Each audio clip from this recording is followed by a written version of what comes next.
Tribe. Surfer Joe here, stoked to be part of the 10th anniversary of the Honolulu Surf Film Festival. Let's go on inside and let's go surfing.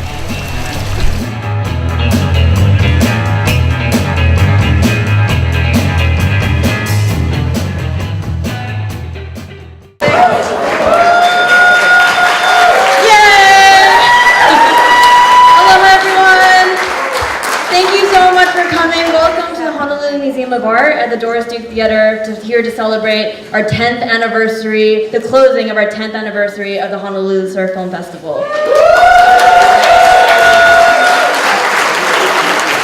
The festival was founded by my predecessor Gina Caruso, as well as Eric and Jackie Walden from Chinatown Boardroom. Our presenting sponsor Nordstrom has supported this festival the past 5 years. And what the presenting sponsorship does is that it allows us to celebrate surf cinema for the entire month of July. And now I really need to thank Aqua Hospitality and Surf Jack Hotel and Swim Club. Teresa Van Brunion is here in the audience. And I don't know if you're here, where are you? Yay, you're in the front! Yes! And I need to also thank Subaru Hawaii for sponsoring the festival the first time this year and for working with us to bring Carissa Moore for a special screening of Gibbon. Kona Brewing Company, who has sponsored us for the past 7 years, making sure that our bar is fully stocked. Honolulu Magazine for being our media sponsor, and lastly, the Surf News Network and Gary Cooley. Thank you to Men in Gray Suits for the entertainment, and Shaka Tea.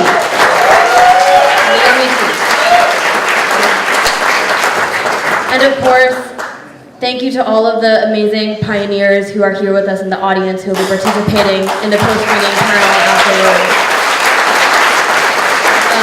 You've taught us to really remember to always honor and respect history, and that surf cinema would not be possible without Bud Browne and the amazing surfers who Bud Browne depicted. And it's because of your enduring support. You come here every year the past 8 years, and I'm just really humbled to even be a small part of this event. So thank you. So, with that, I'm going to introduce my colleague, Sarah Fang, who she stepped up to the plate 2 years ago. It was the first time programming anything, and she totally rose to the occasion and beyond. So please join me in welcoming and give a big round of applause to Sarah Fang.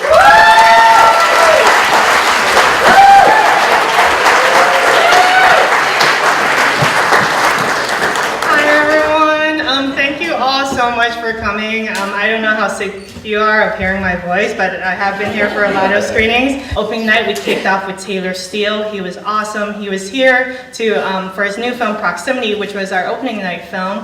Thank you to all our special guests. Not to mention Anna Trent Moore and all the legends you'll see tonight. So thank you all so much for adding so much to this festival, making the audience experience even more special than it is. Now, I'd like to introduce from the Bud Browne Archives. She was born and raised in Makaha. She's the daughter of big wave pioneer Buzzy Trent. Please join me in welcoming to the stage Anna Trent Moore.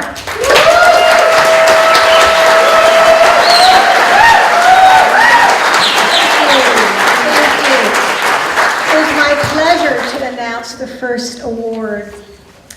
Heart-rendering, poignantly delectable. Its message was not only profoundly awakening, but deliciously beautiful. It gives me great pleasure to announce the winner of this year's People's Choice Award, Forgiven by Jess Bianchi. I am now very, very excited to be presenting the award for the Audience Choice for Best Short.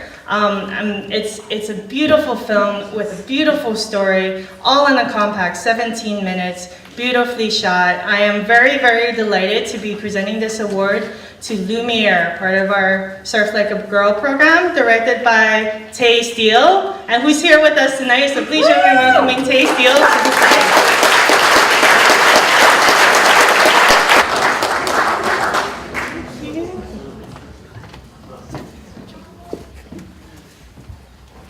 Aloha. That's awesome. Thank Thank you very much. Definitely want to thank, first of all, just the Honolulu Surf Film Festival. The whole team. I got to know Sarah and Taylor, and just have people so excited about our films as filmmakers. That's something you really, really appreciate, and it's contagious. Sarah, I'm pretty sure, will be here after we all leave tonight still watching the film. She's just so excited. So it's awesome to have that support, and then again, just have this platform. Any of you might know John Mozo, surf photographer on the North Shore. It's been a privilege for me to be a little bit of that story, a part of that, and to be able to share how Amber's continued his legacy through her own photography. So thank you all again, and enjoy the night. Aloha. And then I have the final award, which is the director's choice, and this was a team choice. This was a staff choice, and the director's choice award goes to Nervous Laughter. And Nervous Laughter was the feature film that looked at the best Maui surfers as they tackle Jaws. And I have a director's note, or a director's comment, that I'd like to read to everyone from director Dan Norkunas. I just want to thank everyone at the Honolulu Museum of Art and all the organizers of the Honolulu Film Festival. Surf content is being injected in short films, mostly through social media these days, but there is still a place for storytelling and more thought-out films. Thanks to all the other filmmakers for sharing their unique stories, and thanks again to the Honolulu Surf Film Festival for showcasing these films through the aesthetics of the ocean. And I'd like to invite Anna Trent Moore, and also to really thank her for making this evening possible, and she's going to introduce the films for this evening. Thank you.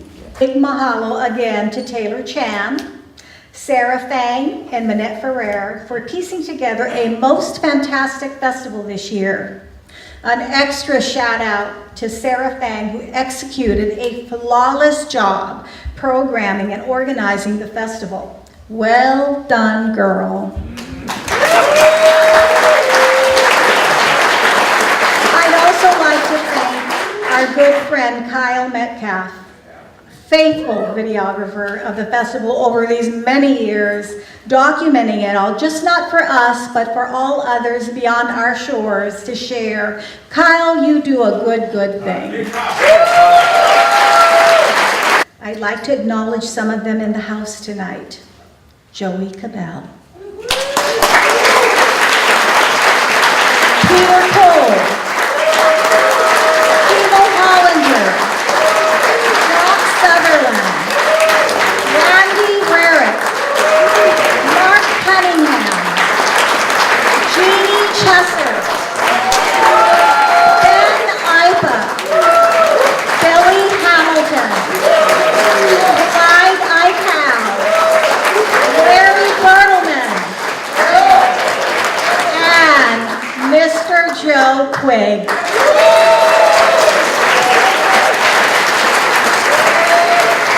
Thank you all for gracing us with your presence this evening. After the film, we look forward to the talk story portion of the evening and hearing your stories. I was talking to Keone Downing yesterday, and when I was talking, or actually listening to Keone, I suddenly realized that Keone had become his father. And what he left me was, they made their stories. You made your stories. And we all make our own stories. And tonight we are so grateful to be sharing the stories from all of you special people that have graced us with your presence, that will be up here on stage and in the house to share them. I was greatly influenced by extraordinary storytellers in my life. The most influential being my father, Buzzy Trent, my Hanai, Bud Browne, and my beloved friend, Ricky Gregg. Whenever parting company with each of them, they felt a compulsion to leave me with something, a gift of words to remember. And so, carrying on in this tradition, I too, each time, before stepping to this podium, feel compelled to give you something, to give you a gift. And tonight, it is this, a Native American proverb, and it goes, Tell me a fact, and I will learn. Tell me a truth, and I will believe. But tell me a story, and it will live in my heart forever. And this is what we have done at the Honolulu Surf Film Festival every year for the past 10 years. We tell the story of surfing and its people so that it might live in our hearts forever. And of course, the telling of surfing stories through surf cinema began with Bud Browne. Ladies and gentlemen, tonight I bring you Bud Browne by Ira Opper. Mr. Ira Opper, Joey Cabell, Clyde Aikau, Jeannie Chester, Randy Rurick, Peter Cole, Keeble Hollinger, Jock Sutherland, Billy Hamilton, and Larry Berlin. Come on down. Our first guest is Ira Opper. All filmmakers are storytellers, and our first guest continues to share surfing stories most prolifically. Born in Hawaii and raised in Hawaii, learning to surf from George Downing and Rabbit Kekai, he has been called the perfect surfer because everything he has done well. Also recognized for keeping Hawaii happy and well-fed with his renowned Chart House restaurants, it gives me great pleasure to welcome to the stage the one and only Joey Cabell.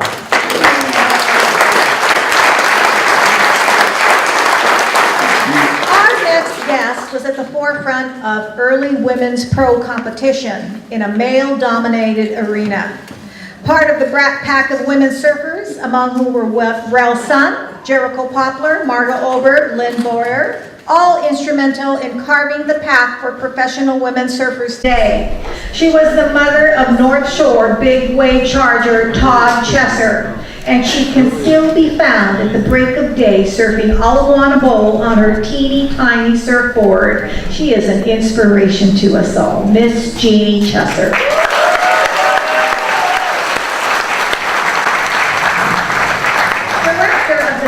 Triple Crown of Surfing from 1983 through 2012. His contributions as one of the founders of professional surfing is historically impactful in an unprecedented way. Long before paving the way for professional surfing, he was a young Remy who was taught to surf by legendary Rabbit Kekai. An ambassador of surfing in every sense of the word, he has surfed over 60 countries. A surfboard designer and shaper, everything about this man spells surfing. He knows it, he lives it, he's Randy Rurick.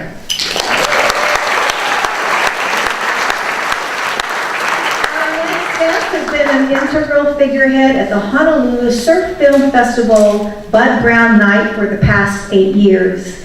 He has been a surfer for nearly 70 years. A Kama'aina who has lived in Hawaii for over 60 years, raising a family and married to the love of his life, Sally Cole.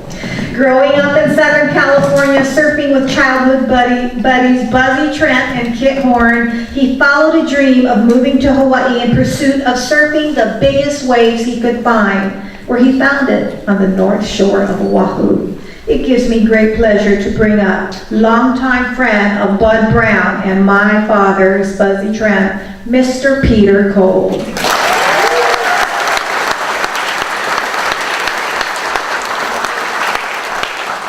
Winner of the Duka Championship in 1967 and Tube Rider Extraordinaire, he was doing it then and he's still doing it now. Here to join us to tell the stories, Mr. Jock Sutherland.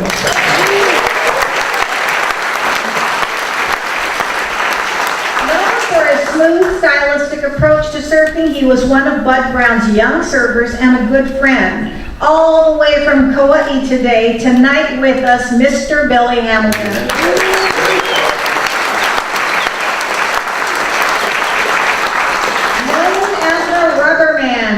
performed extreme moves that appeared effortless. A surfer, a skateboarder, and one of surfing's earliest rock stars, Larry Bertleman.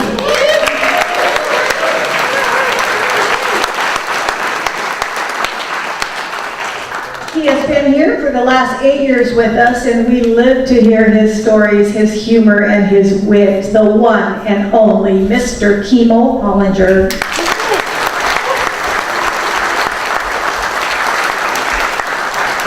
And finally, it gives me great pride and joy to welcome our next guest. Not only because he represents Hawaii's lifeblood, but also because he is a reminder of the roots we must honor and never forget. This year, the Hokulea found its way home after its extraordinary 4-year journey around the world.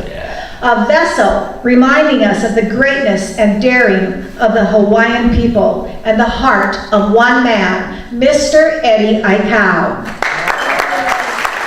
With great love and aloha, I bring to you from the Aikau family, Mr. Clyde Aikau.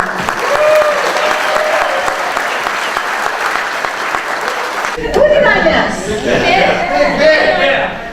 Mr. Ben Aikau, because I'm saving the best for last. Mr. Ben Aikau. I want to share a little story about Mr. Ben Aikau. Ricky Grigg, my dear friend, every year when I would come to Hawaii, would have a surfboard waiting for me. And it was a large surfboard. And my husband would always say, that board is too big for you. It was almost 12 feet long. But I say, I don't care. And I take that board from Ricky's lock place at the outrigger, and I paddle it out at Rice Bowls, and I would surf and feel like Princess Kaulani. Because that board was a magic carpet. Because Mr. Ben Aikau is a magical shaper. You are incredible, and it is such an honor to have you here, Mr. Ben Aikau. Let's give it up.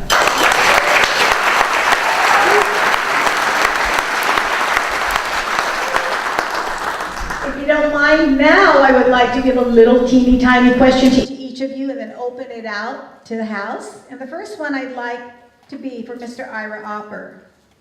Bud was a quiet man who described himself as a man of few words.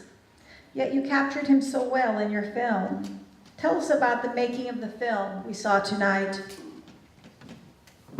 Well, thank you. Thank you for inviting me, and Sarah and Taylor and Anna.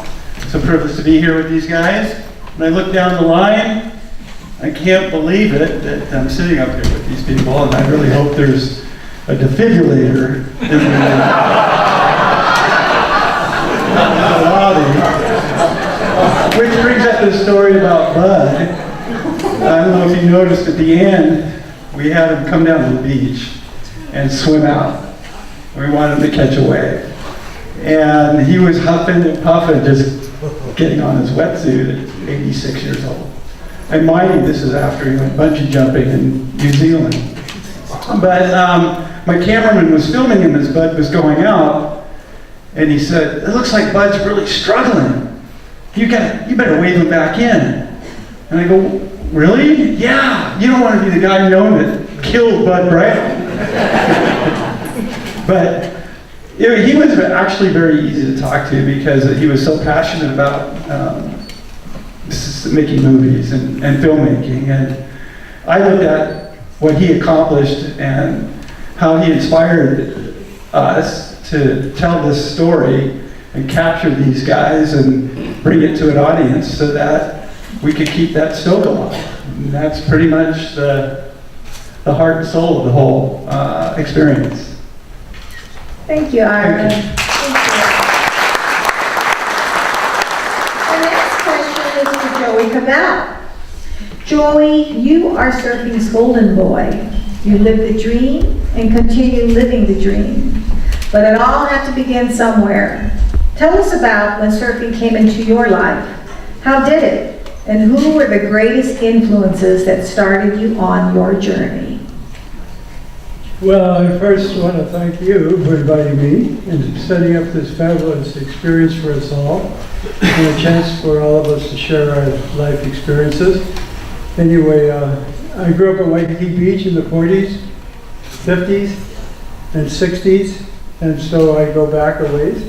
And so first I have to just say that with all these people in this audience, and most of them, many of them I've been in the lineup with, I really want to say it's been an incredible experience growing up in Waikiki. I see them all over, that we've been sharing this lifestyle together. So you have to earn that. It's called respect. It's not free.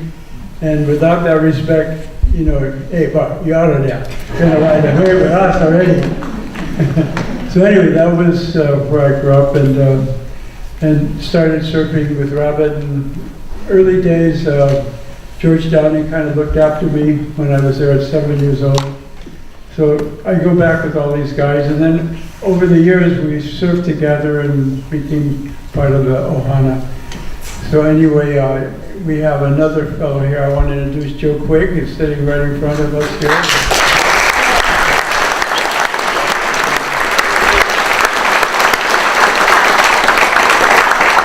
Joe was very early on everything that had to do with surfboards, boats, and designing, and fiberglassing. He was way beyond everybody in the 40s and the 50s, and this catamaran Gusto that he developed and showed everybody how fast a catamaran was in those early days.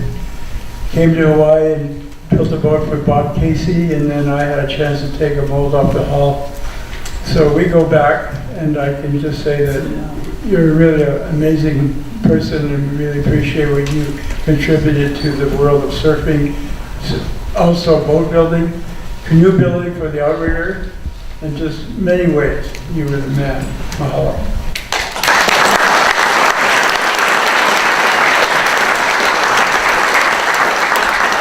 Jeannie Chesser, you've been surfing for nearly 50 years. Amazing. What was it like to be in a predominantly male sport back then, as opposed to now? Hello, this is on. Well, it was way better back then because there was hardly any other girls. So, of course, I liked being the only one. Like I am tonight. Thank you very much. But yeah, it was great. I loved it. I still love it. Okay, thank you, Jeannie. Randy Rarick. The Triple Crown of Surfing is the apex of the World Tour, the coveted prize. The waves never age, but the faces are continuously changing. You've seen them all through the decades as executive director of this elite event. Tell us about your involvement in the Triple Crown, its inception, and how it all began. Well, thanks, Anna. I think everybody said thanks to Taylor and the film festival. I think it's great for those of you out there that get a chance to see the films and then listen to stories by all these great watermen and water ladies. And for me, I was a little kid. I got to watch Joey in Waikiki. My mom was a florist at the what used to be the Kaiser Hilton Hawaiian Village, which is now the Hilton. And I grew up in Waikiki as well. And Rabbit taught me how to surf when I was 10 years old. So I got an early start. And I always thought that competition was pretty neat because I got to surf in the early Makaha contests, and Rabbit and George Downey and Buffalo and all the guys. And my contemporaries were David Nuiva and Jerry Lopez and Hackman, and everybody surfed at Makaha. And I always thought that surfing, back then they would call people surf bums, and I thought that was such an injustice to be. We were having such a cool lifestyle, and why do they consider us bums? And so through competition, I decided early on that I wanted to make surfing respectable. And when I got involved in competitions, I was a junior competitor, and then I decided to switch to administration. So I got into running the events really early on. Fred Hemmings and myself started the IPS, which was the predecessor to today's WSL. And really what I wanted to do was make surfing legitimate. And I knew that professional surfing was going to be the way of the future. And people bagged on me early on and said, oh, it's a soulful sport, you know, it's not about competition. And I said, one day guys are going to be making millions of dollars. And I saw John the other day and I said, what are you up to these days? And he says, oh, about $3 million a year. So a lot of these guys up here and competed in events that I ran back from the 70s all the way up through just a few years ago.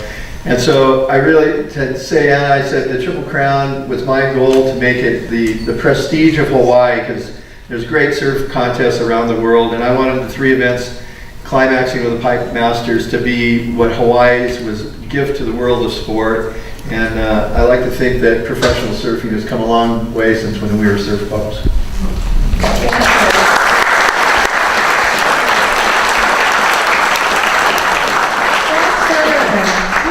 Amazing.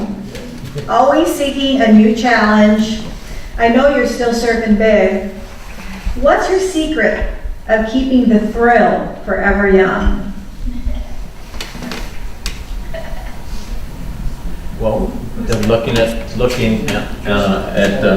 forebears that took me under their wing, like Georgie and Wally, Russ Takaki, people like that, and having met the Duke when he was alive, it was, you know, when you're stoked already, you know, as a young 14, 15-year-old kid, and you get to meet these guys, and they actually are telling you, yeah, here's your Jersey kid, go get him, you know, and you go, whoa.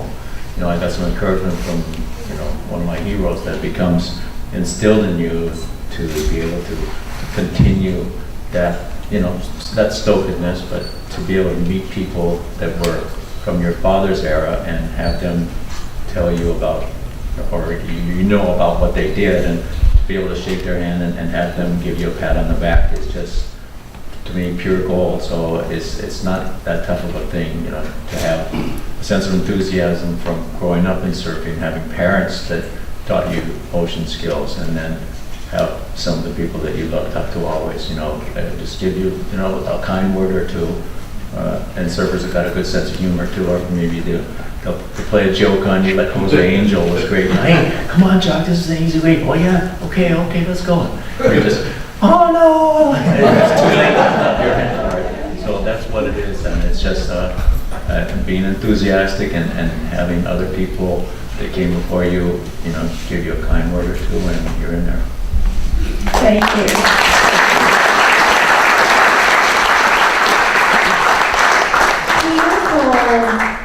Bud narrated his earlier films live, but soon after, you became the voice of his films. Tell us about that working relationship. Bud Browne is a classic, and working with him was really a real pleasure and entertaining. I remember he would have a box and he would have masking tape, and he would cut out a film and put it, either would go in the box with the rejects or it would go on this, he'd tape it to the side as a contender. And I remember seeing a wave myself, and I think, but that's a good wave, right in the middle of the box. But I just want to say one thing. Joe Quigg, I don't know if any of you guys know this, but he is the innovator of all innovators in surfing. I think that he and Matt Kivlin and Bob Simmons probably contributed as much to today's modern surfboards as anybody. And Joe is a real craftsman. When he does anything, it's perfect shape, perfect wood, I mean the whole thing. And I really admire Joe, and I must say, Joe and I are one of the few Santa Monicans around from our era, so it's a real honor to have Joe here.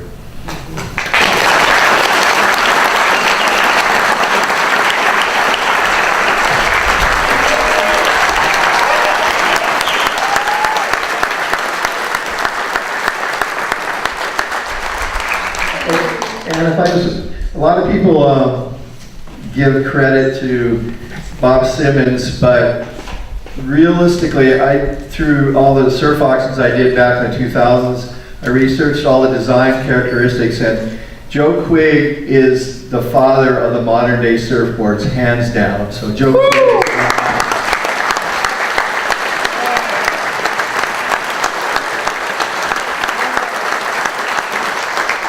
I want to add that when I first started surfing back in 1944-45 in Malibu, I think the two best surfers at Malibu at that time were Joe Quigg and Matt Killen. And I think Matt Killen was the John and the Kelly Slater of that era. He was really a good surfer and a good man. And he and Joe did a lot of work together. I just want to add a little bit to the knowledge of Matt Killen. I don't know if any of you know of him, but he was really a tremendous surfer.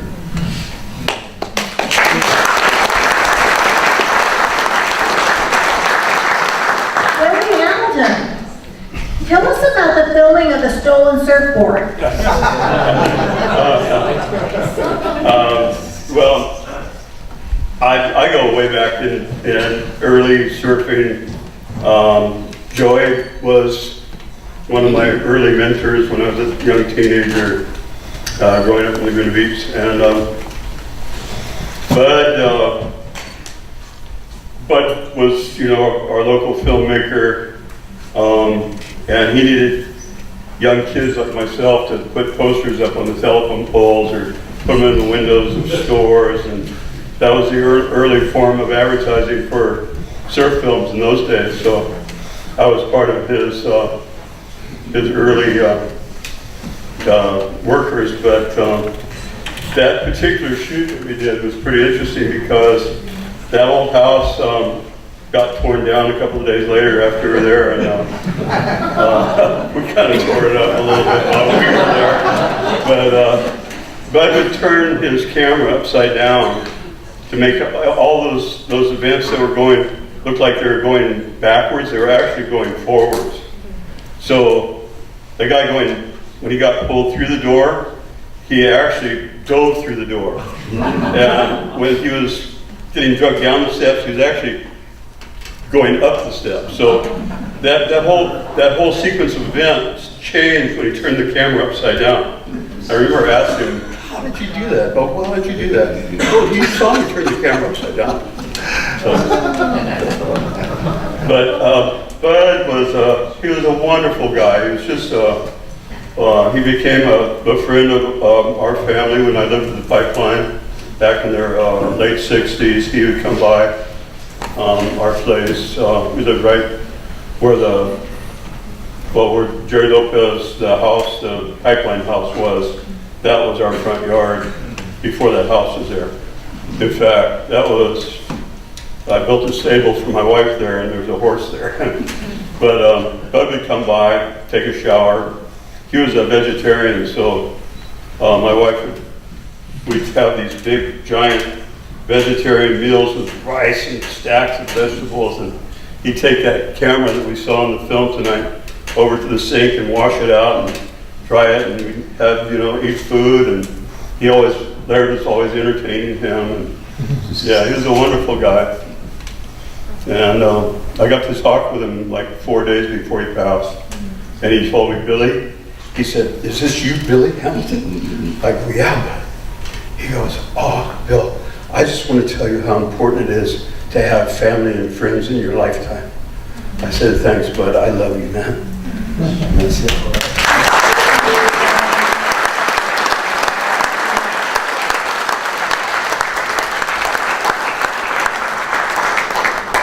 Larry Bertelman, your style of surfing was unlike any other, ever. Tell us about what led you to it.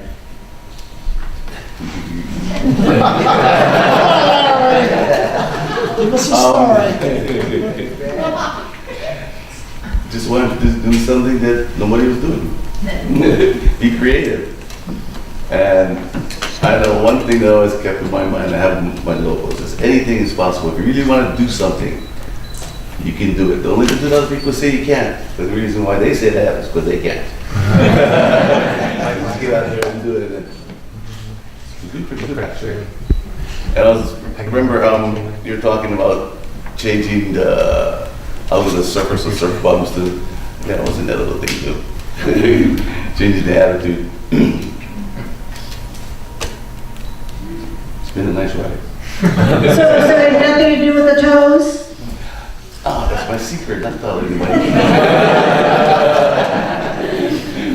That's my second pair of hands. Thank you.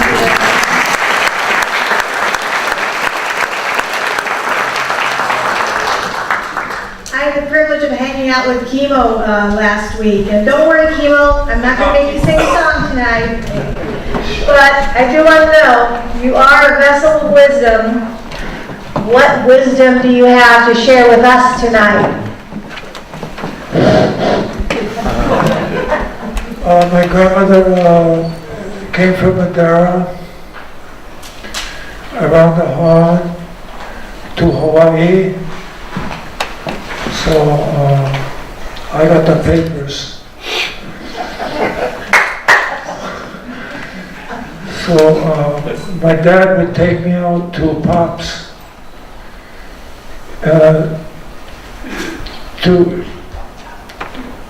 to watch me surf, watch Conrad surf. And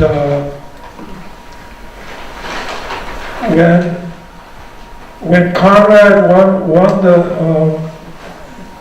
Makaha, my father was so very proud of that.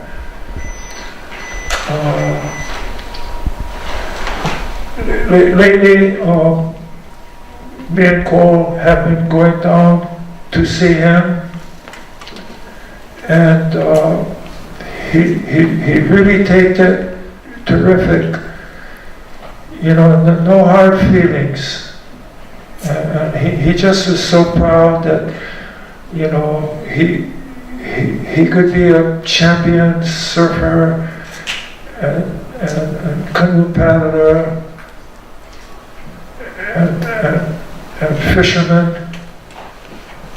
And I'm sure he would want me to tell all of you folks, you know, thank you.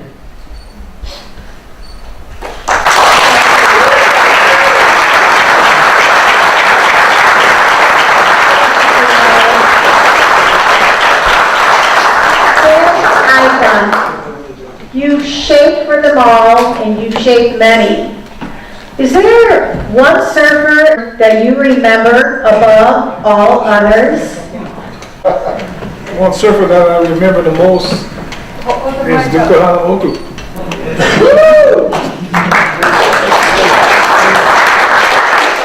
For me, he was, excuse me. For me, he was the biggest inspiration in the sense of not just an athlete, but as a person. Because I was lucky enough to talk with him at times, and that times for me was really, really precious for where I wanted to go in the sport that I was in. Because I came in very late. I came in and I started 23, 24 years old. So I was sort of in a rush. But by watching the world around, by being lucky enough to travel the world and see the other countries and people how they are in whatever they're trying to pursue, this is how I learned mostly. Not really from over here in Hawaii, because we're limited over here. Everything's too good. Thank you.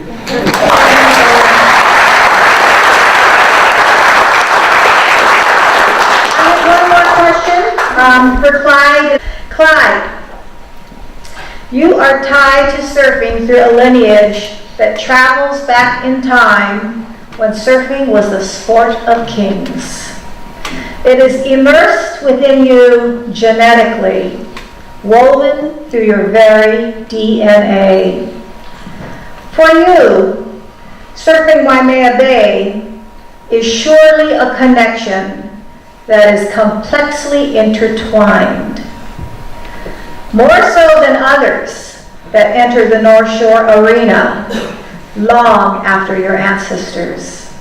Tell us, what does it mean to you when you surf the bay, Waimea Bay?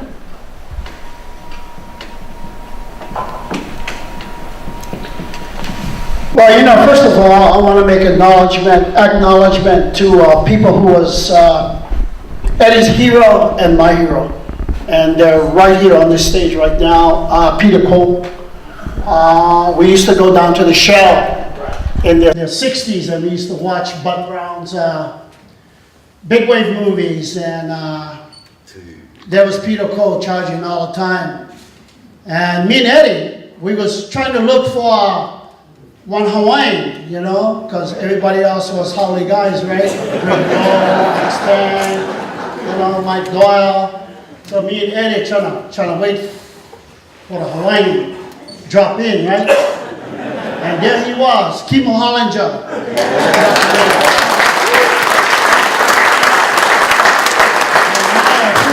These guys are big inspiration for us, you know, and I'd like to make special alohas to Joe Quigg, because he's ultimately the man. Me and him used to sail in Waikiki, sailboard riding, windsurfing for years, and we used to have a lot of fun with Joey Cabell. Windsurfing was happening. In fact, a very quick one, when we lost Eddie, and we all know that when you lose someone, it's really hard to like survive. It's really hard to recoup, you know, because you miss them so much, you know, you love them so much, you do everything with them, ride the biggest waves in the world, chase the Holly girls, go,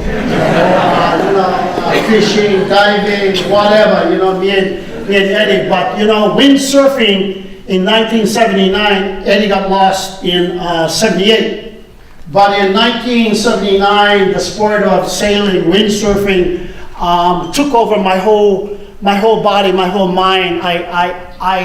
I never see my wife for 1 year. My business, everything. Big wave riding on the North Shore was zero, and I had engulfed myself in the sport of windsurfing, and that's what really had pushed me above the loss of Eddie. I just wanted to express that very quickly. Another one is I wanted to acknowledge Mark Cunningham, you know, he the man, Bonsai Pipeline, you know, Ripple Mark, Body Surf, but the question was what now?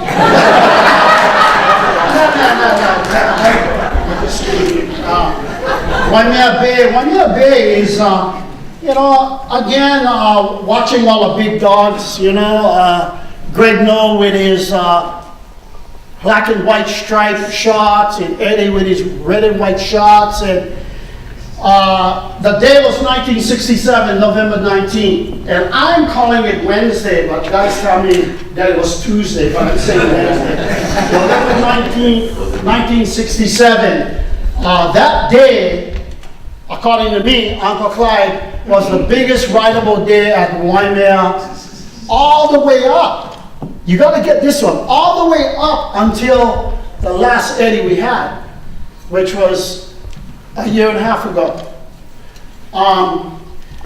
We actually have a picture of Eddie where his board is 12 feet long and he goes down the face of the wave like 7 times, you know? So big wave, 1967.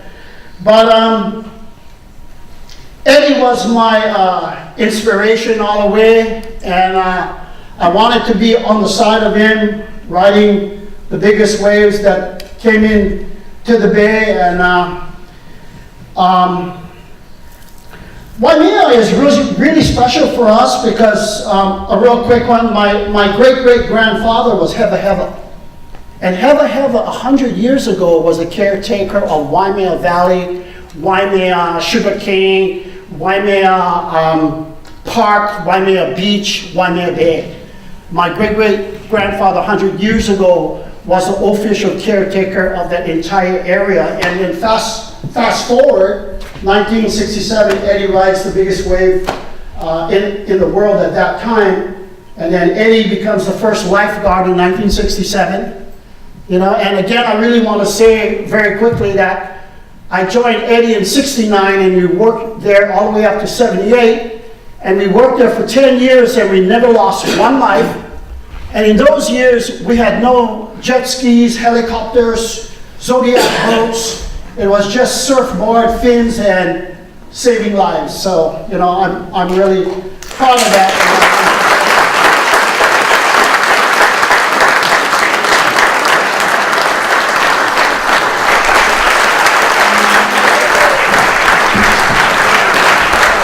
Okay, at this time I'd like to open it up. This is your chance. If you have any questions for our guests, please feel free. You should have a roving mic going around, I think.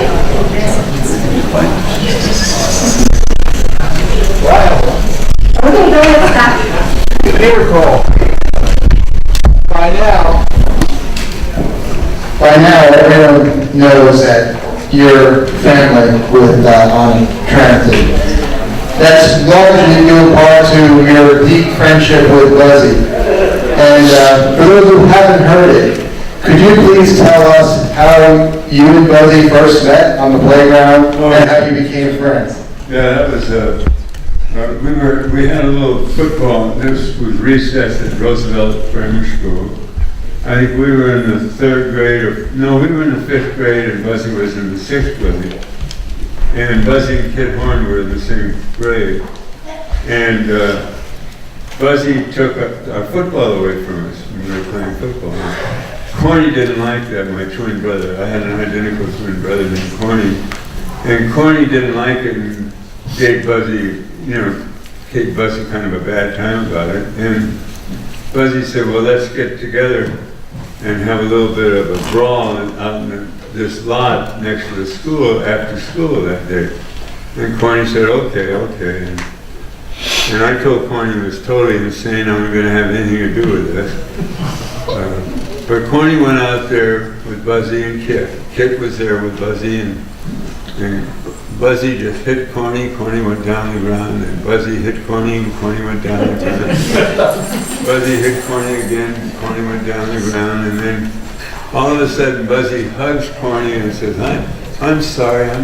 And it's really funny because Kid Horn, Buzzy, and myself and Corny became best of friends. And from that time on, we were best of friends, and whenever I had any problem with anybody, Buzzy would take care of it for me. Buzzy was a classic. Anybody that knew Buzzy that ever got in the lineup with him, he had a personality, he had charisma that you wouldn't believe. And it's just a real pleasure to have known Buzzy and to be with Buzzy in all those years. And we really are proud of Buzzy and all the Santa Monica guys that I grew up with, and including Joe and Kivlin and everybody. But Buzzy was just a classic, and it's hard to say how wonderful the guy was, but he was a real classic friend.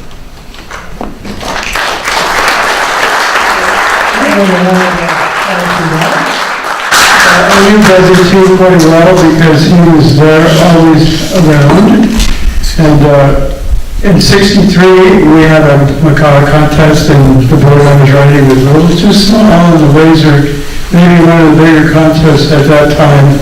But the bowl might have been 15 plus and bigger. So, Buzzy, can I use that gun that you have, that big long gun on the beach there? Can I take that out and use it? Yeah, go take it out. So anyway, I'm on this board now. This is a 12-foot long, big gun board that Buzzy rode. And you could paddle on your knees, and I was a good paddler in those days. I could paddle on my knees, and you'd see the sets coming, right? And I could stand up on that board and look at the farthest set out and decide which one I wanted to get on. So because of that board, I had a chance to I could win in that contest that year. But also, at the very end of Buzzy's reign on this planet, he was walking. Every day he'd be walking on Canyon Highway, and I'd see him because I'd be bike riding, and I'd always stop and show a little respect to Bud and Cozy, how's it, bro? How are you doing? Everything good? And he told me then, you know, I've been walking here every day, and I've been walking, this big Hawaiian is walking the other way. And he would move out of my way, and he'd always make me move out of the way. So the next day, I didn't want that to happen. So when he was walking next to me, I went, wham, on his shoulder so hard, I figured, wow, this guy's going to give me trouble. But he really, you know, Buzzy was a fighter. We know that, right? And so he was ready to have a rumble with this guy, even at his own age. And then another week went by, and we saw him in the park, and I knew he was getting ready to check out. So I went up to him, we spent an afternoon, Anna, my wife, was with me, and we gave Buzzy the last little respect that we could. We knew he was ready to already. Anyway, I wanted to share that with you. It's a real honor to be part of your family. Mahalo.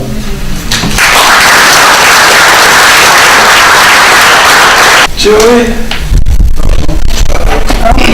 may I say something? Yes. Well, gosh, I can't remember.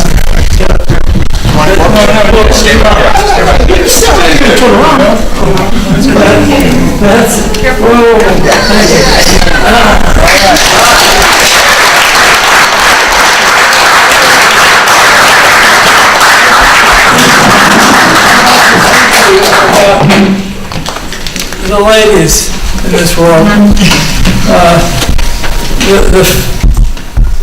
the first, well, I did the construction business and all the mechanics of boards, but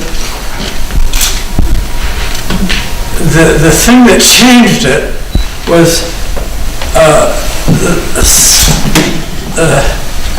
progressively, starting in the late 40s, these girls started coming to me, and you could say, well, girls had nothing to do with it, but wrong they did. A bunch of girls kept coming to me for the new shapes and an easy rider covered, and they've not gotten any credit for that. So the girls never got any credit for that. It could have been men, or it could have been children, or it could have been old guys, or whatever. But it wasn't. It was girls that caused me to shape the new shapes that are still today and still going around the world. And I just wanted to give the ladies a credit.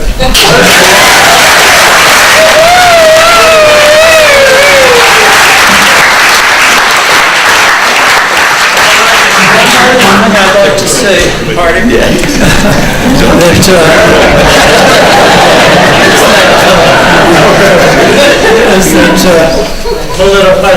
Aren't we lucky to have gotten into this happy, wonderful sport of surfing? Any other questions?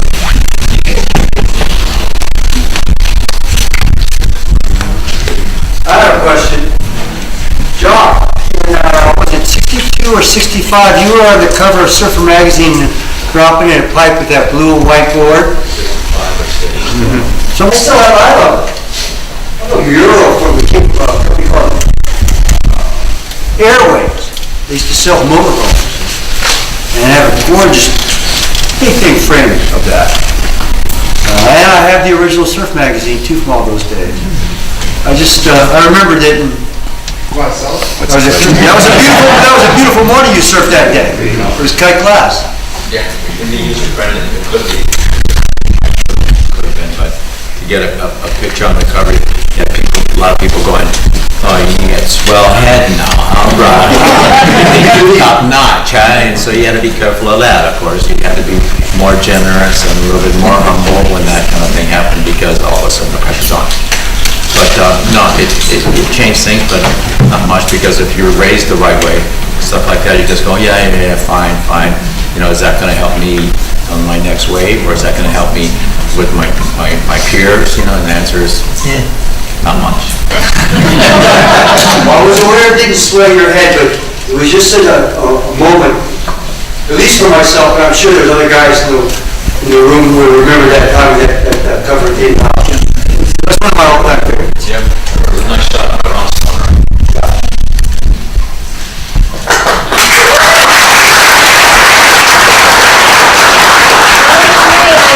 That's going to have to wrap it up for tonight, but I want to give one more mahalo for our special guest tonight and all of you for coming. Mahalo nui loa.